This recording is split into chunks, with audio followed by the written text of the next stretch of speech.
boys, thanks for joining us. Welcome to Miami. Thank you so much. Great to be here. You guys got plenty of elbow room? Hello. You good? Sweet. Thanks for being here. Like I said, thanks for joining us. We've talked on stage. First time we've had a talk on stage, we did some of the virtuals a couple of years ago during the unpleasantness. All that fun stuff. But I'm so glad, though, we got this opportunity to talk about this because this movie is a gem. This movie is an absolute gem. It is. Thanks in large part to Robert. Oh, yeah. Well, thank you. And Pete Atkins. Yeah, absolutely. And Peter Atkins, It all starts on the page. Yeah. Absolutely. It is, I understand it. It was just sort of thrown at him, make a movie about an evil genie. Yep. And he was like, oh, okay. You know what I mean? Your first thought is, okay, you think about the Disney movies or whatever, you know. And he had to, you know, dig into it and really research it and then figure it out. And he did a great job with it. So. No, I think so. When it came out, I remember anybody who ever played like D&D was sort of like, yeah, that's exactly what happens with the Ifritis and stuff like that. You get a wish, and they will use any wiggle room they can to turn it on you, but never on so twisted of a level. But yeah, I mean, it looks like he just had fun. And I think that's really the heart of this. It's a horror film, but it's a fun horror film in the best way possible. And incredibly unique in that it has a happy ending.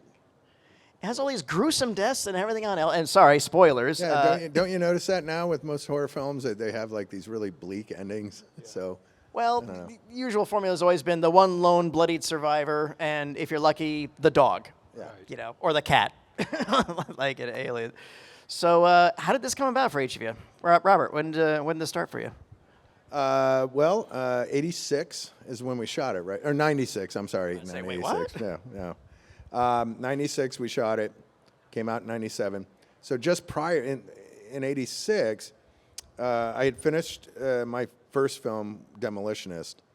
And I got a call in. My agent set up an open call for a director on a film with Pierre David, who was producing, who did a lot of the early David Cronenberg films, like The Brood, I believe, and I don't know if he did Rabid, but Scanners. He was the guy that got the Canadian government art money. Yes. And so I went in, just open assignment, and I had to pitch myself. And then I got a call back. I was like, oh, okay, I'll go in again. I probably went in 3 or 4 times pitching my concepts for the movie.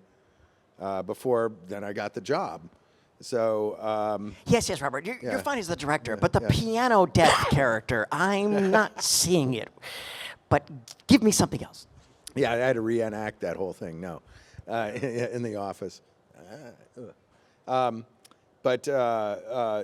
you know, that's the process when it's an open call. I didn't come up with the concept, but then I had to imagine the entire movie after that, and so. You know, and then, of course, and I met Andrew through a mutual friend, John Esposito, who had worked with you on Graveyard Shift. Yes, indeed, yep. And John said, why don't you take a look at Andrew for this show? So, and I did a open call for all the actors, and I gravitated toward you pretty early. Wow, and I met with everybody. Xander Berkeley was a guy who came in. There's all kinds of people who came in for it. And I just didn't see it. And then, after, you know, you came in, and I was like, I just kept going back. It was the same with Tammy. Tammy was like an early call who came in, and then I met with all these other people, and I kept telling the producer, no, I think it's Tammy. You know what I mean? Very cool. I didn't know this, by the way, but very cool. And that was it. So mutual connection connected us. So it was really cool. And again, thank you, John. Thank you, Mr. Esposito. And again, this role for you, besides 45 pounds of makeup at one point and something too, but this is unique for when you do mystical characters, or at least magical induced characters of these type of films. It's usually just the makeup and that's it. And you had a chance to play with both. You got to be the monster, and you got to be this very suave character. at times. So yeah, what was flipping through was like, oh, okay, I'm not gonna. And as I understand it, you were a little recalcitrant about doing the non-makeup stuff. I was, and mostly, and Robert again was such a big help, because up until that point, you know, I was maiming, killing, hurting people, and being, you know, being the bad guy on TV, and then all of a sudden I just had this, really this self-doubt about, wow, really, I'm gonna be the cool guy in that suit and looking like I'm this and that, and I'm thinking to Our myself, very first day of shooting. yeah. I'm thinking, what the hell is that going to be like? And I approached Bob and I said, you know, I'm a little nervous about this, brother. I'm really not quite sure how to. And Bob, you know, in beautiful Bob fashion, said, oh no, man, you're gonna be fine. You'll get it done. You'll see. And I mean, you know, you've got the words and you're gonna look great. And I'm thinking to myself, wow, okay. But it was for me playing that suave guy, such a turn. I won't lie to you, man. I was nervous about it. Hiding behind a mask, hell, that's easy. That's and especially you have artists. I was lucky enough to work with several of them that really made me look bad. How many pieces on that just on the face, brother? What was it? 8, 12? No, it wasn't 12. I'm pretty sure we had the back of the head, forehead, cheek, neck.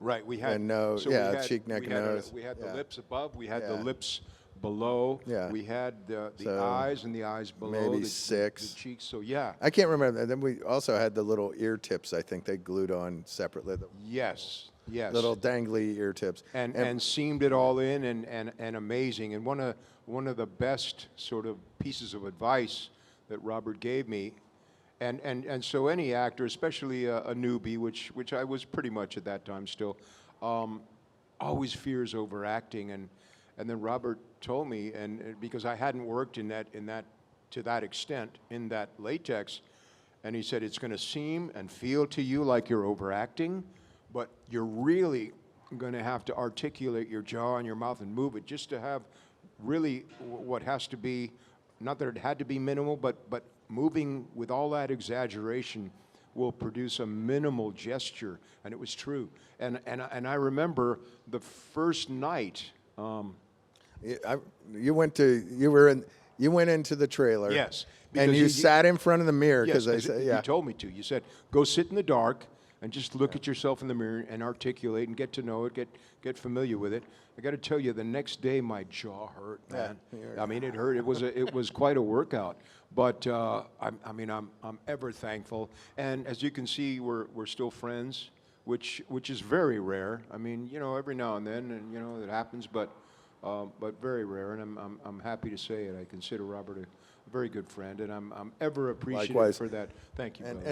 And we've done 2 movies together We as have. far, and We I'd like to have. do more, but we did The Rage together Yes, as well. we did. So Yes, we did. And again, challenged me. Robert challenged me, and I had to learn a bunch of Ukrainian. I was this mad Ukrainian scientist, and although it is similar to Russian, which I speak and spoke then, there were some, you know, nuanced differences in the language, and I'm proud to say, patting myself on the back here, proud to say that I'm happy with the way, and I have a lot of Ukrainian friends who told me, wow, man, that was impressive, including Mr. Klitschko when he was still in the States in Santa Monica. So, yeah, man, I've been so fortunate, so charmed in my life, and I think it wouldn't have been as charming or charmed if I hadn't had the chance to work with Robert and KNB and do this beautiful monster. Just think about it, guys. We're here.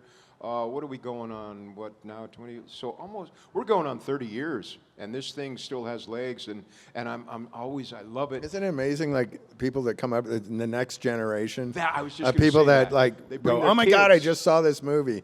Yeah, and like yeah. you're like, okay, cool, it's still I there, mean- it's still out there. So. I mean, here, I guarantee you, over the weekend, there will be a 10 or 11 or 12-year-old kid who comes up and says, hey, I loved you in Wishmaster. What a cool movie, man. And it blows my my mind because it does have legs. You know, it's stuck with us. You know, and so. Well, I loved you in Toy Soldiers. Thank you, brother. So that's a personal favorite of Thank mine. you. Yeah, Thank like you. it's a guilty pleasure Well, of thank you. mine, like Thank you. Roadhouse or any of those kind of. Very But that cool. movie I can watch anytime. Oh, that's so cool. to These hear. wires are attached to a detonator. If they are touched, they will explode. Yes, yes. And I remember that was in the trailer, and I worked at the movie theater at the time in high school, so we used to quote that all the time. Oh, how cool is that? Thank you, man. I They will appreciate explode. hearing that. That was holy popcorn machine. If you flip this the wrong way, it will explode. So that was our homage to you. I often write that on the as the quotation on the pictures. Funny enough, so my father was convinced that that I was going to be a professor of linguistics, and you know, I went to Georgetown, studied languages, translation, Russian area studies, and when I told my father, I said, well, I'm going to take a little bit of a sabbatical. The truth of it was I didn't get into depth about what was going on. Basically, guys, I couldn't handle that. It was like all of a sudden languages turned into these equations, and I mean, oh wow, here I'm back to that thing that I flunked, algebra, and so now all I wanted to do is, you know, for the love of language, figure it out, you know, forensically where did it come from, etymology, and now they got me doing, forgive my French, fiac and algebra over here. So he didn't, when he heard that I wanted to get into acting, he got really pissed off, and so but until. And I bring this up because you brought, thank you for bringing that up, Toy Soldiers. After the thing, so we saw it at the Directors Guild, and after the movie, I was looking for my pop, and they asked me to stay and answer some questions, and people were clapping, and that was very nice, and so I'm looking for my dad, and I go outside, and he's the first guy I see, and he's got this look on his face like, and I thought to myself, yeah. So now all of a sudden he was a fan, and he compared everything after that. He said, well, you know, it was a good movie, but it was no Toy Soldiers. So happy to share that. Yeah, thank you, brother. And if anyone's never seen Toy Soldiers, any actor you like that's middle-aged now, they were in it when they were 15. Yes. That's about Still the best way to friends, too, describe by it. the way, with Sean Ashton, who was in it. Sean Ashton, Will Wheaton, Keith Coogan.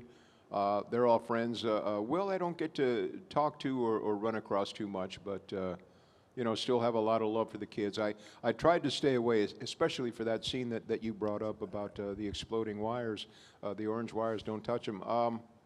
You know, I said to Daniel Peter, I said, you know, Daniel, I just don't want to get too friendly with the kids yet, and I just want you to know that in case, you know, you hear that I'm an asswipe or a, you know, pain in the ass, whatever.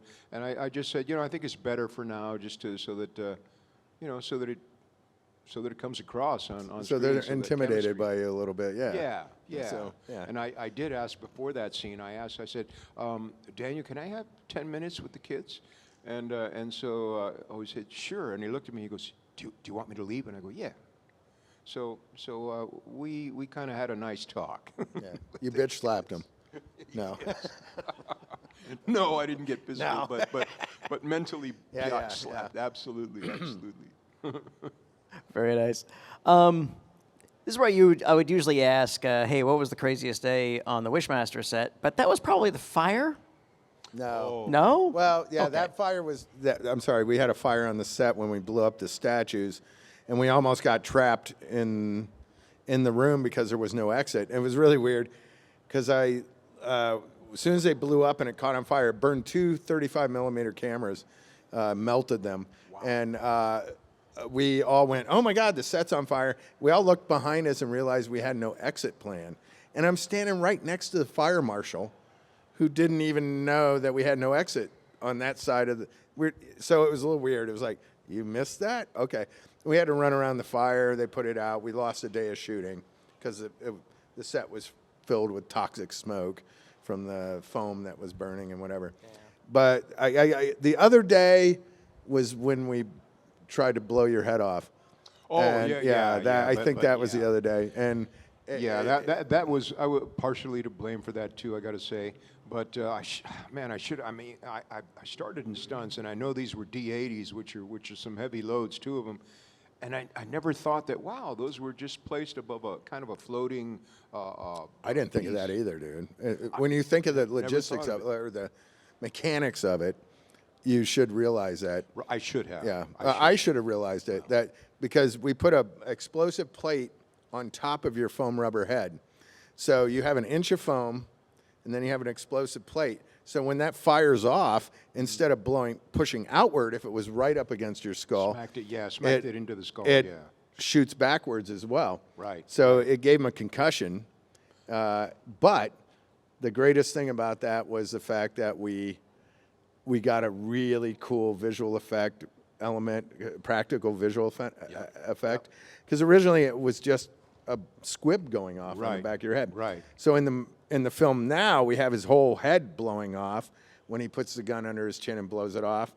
And that was done by combining a fake head of you Right. with a blood mortar in it with brains that would shoot out. And we shot that against a green screen and then composited onto your head. so amazing. These are the early days of compositing and tracking it to his head. Now it's fairly easy to do, but back then it Right. was hard. So, And, so yeah. a pioneering Yeah. Yeah. Experiment. Absolutely. I mean, it was kind of the beginning of visual effects. it was. Like it was CGI. Yep. And we were trying to combine practical and visual elements. So I think that was a good.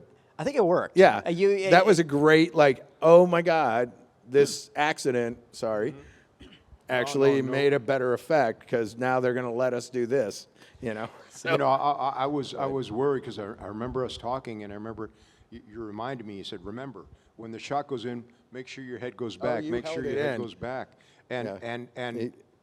it didn't go back, and I realized it didn't. And because of the force, it sent me forward. And I'm thinking to myself, man, I just messed up this shot, man. I'm No, but but here's the deal. You finish the shot and then yes. got pissed. Yeah. Like you didn't like do it in the middle of the shot. Right. It was like shot, and I was like, oh, okay. And then I'm like, why is Andrew stomping off? Because you were mad. Because Yeah, you I had think, you had a concussion, and we didn't know I it. did. yet. I did. And you know, I shouldn't have. I was blaming the pyro guy, and it really wasn't his fault. And I'm sorry, but it was though. was it? You think? Okay, if he was like, I figured it out afterwards, but I back engineered what Right. went wrong Right. with it. And Do you think he knew there was a plate in there that? Well, the plate was on the outside of the rubber. So if he knew anything about that, like I figured it out after the fact, but it wasn't my job to figure it out then. Right, Like I wasn't even I didn't even look at how he was doing it. Yeah. But with that 1 inch of foam, that slam, Right. it should have been right against your skull on a plate. Right. You know, on a little fiberglass thing or whatever, and Right, stuck right, on it. But anyway, I tell you a funny joke. That same guy who did that Yeah. also was. Remember when we did the fire gag in the house with the guy getting lit on fire? Yes. So first time we did that, and it was this old dude. I don't even remember if you know him. White long hair. Yeah, I remember. I remember that. Yeah. So we're in there. We're doing the fire gag for the first time, and the stunt goes off. The guy lights on fire. He runs over to that window. Remember Right, that's supposed to right. explode. We had the camera inside and outside, and he hits the window and it doesn't Bounces pop. off. He bounces off the window. We put him out. We had to do the stunt all over again, which is expensive for a fire gag. It's like another $3-4 grand just to do that gag. So when he bounced off that window, I looked down at the guy, and the old guy was like, "Oh, he forgot he didn't have the wires hooked up." And so there's this I didn't thing know called that. there's a little thing called a wind. It's a little it's a little like charge. It shoots a little metal thing. Like a cylinder, a little cylinder that shoots in the glass, and it pops the glass. And he didn't do it. So then I'm doing a movie called Tales from the Hood. Oh boy. And it's the same guy on set. And they have a gag where Wings Hauser, or I think it was Wings at the time, was smashing a guy's head through a window in a car, the black guy they're harassing. And he's sitting, I'm literally right behind him. And they slam the guy's head into the window, and the window's supposed to pop.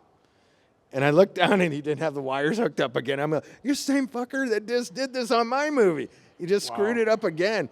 They smashed his head into the window, and he took that hit and went, oh, like, because it didn't break. Oh, fuck. So I thought that was just like, Wow. Anyway, Wow. the same effects team. Well, I hope he has a nice Halloween and a nice Christmas. He's probably he's definitely retired by now. Wow, man. He's probably one of the guys that has like the effects guys when you're on a movie and you meet them and they shake your hand and they have 3 of their fingers blown off and a burn on their arm. And you're like, I don't know. Oh my goodness. One other thing, and if we got some questions, I'll be glad to take them. The cameos, was that something that was sort of like pre-planned, or is that something just sort of evolved and kind of got out of control? No, it kind of evolved. I initially thought about Robert for Beaumont, and then I said, I want to work with all my friends. That's so cool. And I knew so many people that what happened was they kind of, the powers that be went, oh, maybe this is a marketing hook. So who can you get? So I was like, oh, I'm going to get everybody I know, So it was and you did. Yeah. So You did. everybody had either little parts or big parts or whatever, or, but it when it came to Tony Todd and you and Robert and Kane Kane, Hodder, Reggie. and Reggie. But those three, Ted. those three were the big ones because they were the horror icon guys. Yes, sir. So they jumped onto that and said, "Oh man, this is like," and the whole thing was like, we're gonna hand it off to the next horror icon kind of idea. They were so cool to their new little monster brother. They really were, and it's literally like you're taking your kid brother who just turned 21, whatever. You're taking them to the bar for the first time. Now be careful. You don't want to do too many shots all at once, okay? So you want to start with the beer and then kind of work your way in. But they were really Sure, cool. because this is my first drink ever. You started with jelly Not beans. in my case, no. You started with the jelly beans. Yes, It's like, yes. Only two jelly beans to get the voice. Yeah, yeah. We were very lucky. Speaking of the voice, that so these particular jelly beans were made with whey. I guess a lot of them are, but then I found out happily after being embarrassed going back to the makeup trailer and having my friends pick out food from between the mask and my face. I thought, yeah, that's not the way to go. We're going to have to change that. So I'd come in and I'd have a big old plate of huevos rancheros, and then for the rest of the day, I would have these robust protein shakes. And I wouldn't clear my throat, so that it would essentially, it's kind of like the difference, I liken it to the difference of a muffler with holes in it and one that doesn't have holes. And so, the boys stayed nice and gurgly. Yeah. See, you did that with no jelly beans. Yeah. And no way. No jelly beans, but I did have No some protein. Okay. whey. Well, gentlemen, thank you for indulging my capricious curiosity about this wonderful film. And on behalf of everybody and myself, I want to thank you. I want to thank you for your talents, the professionalism, and all the work you did on that particular movie. very And I think it still stands up the test of time. Very, and very it is Thank you. it is an unheralded gem, in my opinion. Thank you. And I think it is just Thank more you so much. So- Can I do something with the crowd just Always. before we let them go? well, I was going to take them- some questions first, but go ahead and say what you got. Oh, cool. Well, I can do it at the end of the Okay, question. yeah, we can do that. All right. Well, Yeah. Well, does anybody have anything, or you just want to say hi? Okay, I'll just come on up. So, yeah, I know. Hello. Hi. Hello, gentlemen. How are you? Hello. In a day and age where everything is digital, CGI, redone, recycled, reimagined, how would you feel if there was a remake of Wishmaster and CGI was used instead of special effects makeup? Can I just give 2 thumbs up? I'd feel great. I mean, absolutely great. And we kind of, we touch on it without getting too, and I'll give it to you from an actor's perspective. And I would absolutely love it, especially if Robert was part of it and Peter Atkins again. I mean, we could show the love that should have been shown and wasn't. I don't want to get too down a negative trail there. Happy to say that, and happy to see that it helped make 3 and 4 a reality, that happened, because it did have some love out there. But I think that love was sort of unrequited. It wasn't respected as it should have been. So I'm ever hopeful that, you know, I'll be creaking around at 97, and Robert will be a spry 55, and, you know, we'll come up with the story. Well, like for me, I'd be honored that they would make a new movie out of it. If we weren't involved, I would be sad as well. But Likewise. But you know that happens all the time. It does. It does. So who knows? But you know, as far as CG goes, look, I think they would still have to do the character as a makeup, regardless. And of course, there would be more CG interaction and stuff throughout. But it depends on the filmmaker. It really does, because certain filmmakers grew up on the 90s and 80s movies, like Guillermo del Toro or J.J. Abrams. And they're always integrating practical effects into the movies, even though they use CGI. Yeah. So they're big fans of trying to, and a lot of filmmakers today are doing that. You know, I think there was this bad period in the 90s where CG became the new thing. Right.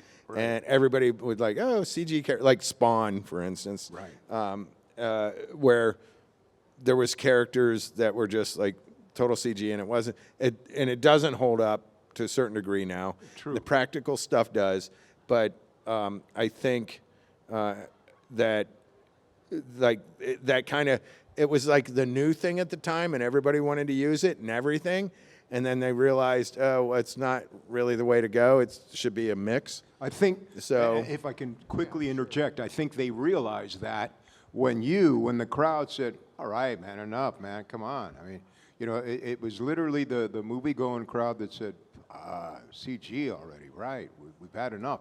And so thanks to that, of course, the studios are like a school of fish in a pond. You stick your finger in, they all kind of move one way. And so thankfully they caught the drift and said, okay. And you know what? What was so beautiful, and I'm a big fan of Harryhausen and the stop motion, and I know Robert is. And so the fact that was also, that came into play and melded so beautifully, so seamlessly. I mean, that opening scene in that movie is a mind blower. I'm just really proud to have been a part of it. So yeah. Good question. Wonderful question. Thank you.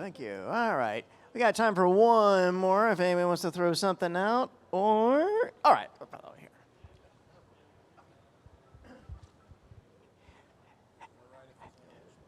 That's okay. As long as it involves both of them, I'm cool. All right. What's your name?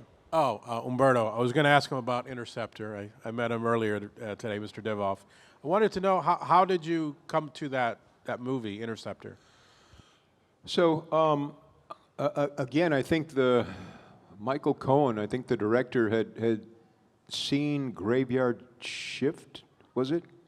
At that, I believe he had and liked it, and he told me something which I don't often hear, and I had very long hair at that time, and I was so afeared that he'd tell me, you're going to need to cut your hair. And he did, in fact, and I said, well, you sure I can't do a wig? Because it was kind of the first time in my life that I'd had that. So anyway, but he told me that during the audition that I smiled, apparently, one time. And when he saw the smile, he knew that was the guy that he wanted. And I thought, well, how weird because I did a lot of the stunts, did the fighting, and it was wonderful. Jürgen Prochnow was in it. And if I may say, guys, for those of you who haven't seen it, it was really, that's where Air Force One came from. There ain't no dang doubt about it. Jürgen Prochnow is a good friend of Wolfgang Petersen's, and if you look at the movie and you look at the structure, you'll recognize Air Force One. I think they had a little more money to do that Air Force One thing, but Wolfgang Petersen, he was an odd duck, man. I mean, I might as well have not existed for 6 months. on the set. But then when I was basically hired in Air Force One to do the fight with Mr. Ford, who was absolutely wonderful to me. But sitting around kind of like a fly on a wall for 6 months, and then the fight came, and so I remember Wolfgang walking by, and he looked at me and says, "Wow, Andrew, you are really violent." And I thought, well, that's a compliment, I think. So anyway, very proud of that movie. But Interceptor was a blast. First time an F-117A ever appeared on film, and so we had a colonel from the Air Force there who did not let it out of his sight and only let certain people in the room. And he was a good guy, and he got me a ride on a Phantom, on an F4, so that was kind of cool. But just proud to have been part of that. It was really a very cool experience. Yeah, thank you. I did one film with Jurgen. Did you? Yeah, a movie called DNA. Bill Mesa, who was a visual effects supervisor on Army of Darkness, who also did some stuff in Demolitionist for me. Very cool. He was directing. He had directed a few films. Did 2 films with him. Anyway, he had called, and he had this kind of Predator movie, and they shot it overseas, and Jurgen's the scientist. Very cool. And then there's the creature that gets out, and it's a jungle movie. It's called DNA, if you ever see it. But I remember, do you remember Bill Hunt? Bill was, I don't know if he was on our crew there then. Bill, we sent Bill over to work on the movie, and he texted us and said they were going upriver in a boat with all the camera gear and all this shit. Oh, no. Yeah. Oh, my. And he called me and goes, he's like, dude, and like, what happened was one of the boats started to sink, and it had all the camera gear on it. Wow. So they were out trying to get it from one boat to the other, and the sound guy's holding up the equipment, like as the boat's sinking, like it's all going down. So they lost days of shooting because of that, because they were shooting. God, I don't remember where it was. It might have been Thailand. Wow. So, Wow. but yeah, it's so long ago. Piranhas biting him on the knees while he's holding up the Yeah. camera. Wow. I've said for years, Jurgen steals Air Force One, and he doesn't have any lines. Yeah. Nothing's better than Yeah, he's Das. the guy in Das in- Boat is like the greatest Truly, movie ever. truly. So, Truly. I'm a fan of The Keep as well. oh, The Keep is great too. Yeah, that's Unfortunately, they need the director's cut on that one. So that's another Yeah. one out there, stuff like that. You had something you want to share with the audience? I do. I'm going to share something with you kids, and I will make 2 requests. I will ask you to close your eyes while you let me talk to you. And while your eyes are closed, put all of your wallets on your right knee, please. Well, okay, let's just get to the quote. So close your eyes. Work with me here, kids. Run, insect.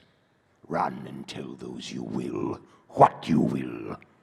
Tell them there is something loose in their city. Something which feeds on wishes. But tell them quickly while you still have a soul. And I'll take the wallets now. Thank you. Thank you. Thank you, guys. Thanks for being here. Do you do Thanks for making cameos us in that feel voice? good. A big pardon? Are you on Cameo? Do you do that voice on Cameo? I suggest something. Hey, baby. Well, yeah, all You right. know what? Well, get on Cameo where people can. Oh, yeah. I'm sorry. When people, yeah. Cameo as opposed to a yes. And I do it for some folks come up and I'll answer their voicemail. Oh, cool. All right. And it can get kind of blue, but that's cool. Right on. Right on. So, and I believe you guys are going to give us something for the Yes. charity. Listen, we have a because of charity all- auction on Sunday, Yeah. and we ask our guests to autograph the big placards that they have with their picture and stuff like Yeah. that. That'll be Sunday, but they're going to have something else that's going to be available. Absolutely. So we're going to donate this thing, and this is a cubit zirconia of the gemstone, and both Robert and I are going to sign this box, and we're going to donate it for the auction, and I figure it'll It'll bring in a few ducats that, For that can be used. $2 and will be million, much so appreciated. yeah. That would be nice. However, we Because don't- there's actually a little thing inside where I think you're in like this red world thing where Yeah. there's Yeah. like something in there. I can see it in the center. right. It's like, yeah. You got good vision, brother. Yeah. A big pardon? What's the charity? It's the Alan Bellman art charity. It's a something we started. Alan Bellman was the second artist to work on Captain America after Jack Kirby had gotten drafted into the U.S. Army. Alan Bellman took over, and Alan Bellman retired in South Florida and was kind of a lost entity in comic book fandom. And our show's founder, Mike Broder, tracked him down, asked him to be a guest at the very first show, which was not here, but it was in a hotel. But ever since then, Alan had such a wonderful time. He was wise, gregarious, a veteran himself. It's like, yeah, the government decided I drew pictures of beating up Nazis. They wanted me to do it myself, so they pulled me in.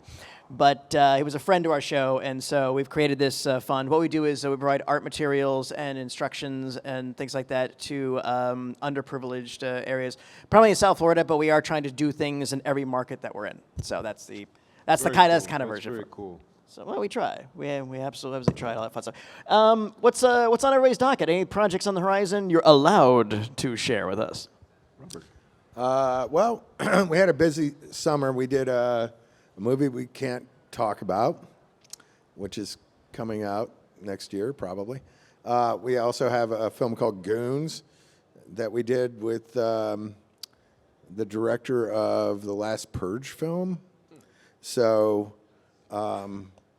that one also, we just finished in August, so they're in post. It's kind of I can give you a log line. It's kind of like Texas Chainsaw with a weed farm. So, yeah. I love it already. Yeah. I love it So, already. we shot in New Orleans. We had fun. No, we didn't have fun. We not at all. We shot outside in the middle of August in the swamp with mosquitoes, and it was just hot as balls, you know. So whatever. So that wasn't a good time, but you know, it was good. I was working with a producer that I've worked with before, so that was okay, you know.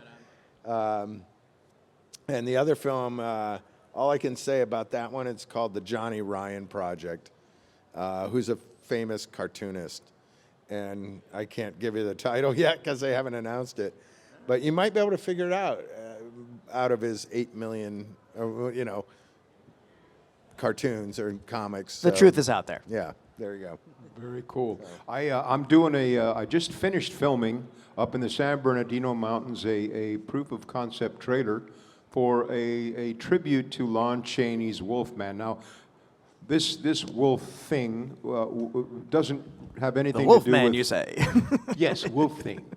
Doesn't have anything to do with the full moon, although it was in fact Lon Chaney. And first movie I ever saw as a kid, and my mom told me, by the way, that day, she says, Andrew, The Wolfman with Lon Chaney is on tonight at 10, and you are not to watch it.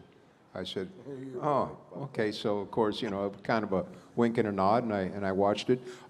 My wolf person has more to do with Norse mythology, and it's kind of like cats versus dogs. It's Fenris versus Bastet. And the Bastet connection has to do with the Napoleonic campaign, 1798, going into Egypt and ripping them off for everything they had. They still have it now, and they're holding it, and they don't want to let it go. But a little sort of an aside, where this guy comes in and sort of the colonel, the French colonel Pierpont, sort of assumes the power of Bastet because he ends up killing the priest who's about to sacrifice a young girl who the only thing that she did wrong was while she was playing with a kitty cat, she stepped on it and killed it. And at that time, it was true. You could be executed for harming a cat.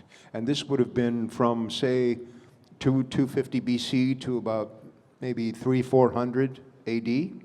And so finished filming it right before the fire came through and burned everything that we had just filmed. I mean, it's trippy, absolutely trippy. But so I'm right now color grading. We finished the filming, and so fingers crossed, kids. And that's kind of why I needed those wallets. Are they? Do you have them? Are they out? There you go. Gentlemen, it's been an absolute pleasure. Thanks for spending this afternoon with us. Miami Nightmare Weekend 2024. This was the cast and creative of The Wishmaster, and that was our time. They'll be back Thank at their you. table in just a little bit. Stop on by. They got a lot of neat stuff. And please enjoy the rest of the weekend with us. Thank you. Thank you, guys. Thanks for Thanks, being here. everybody.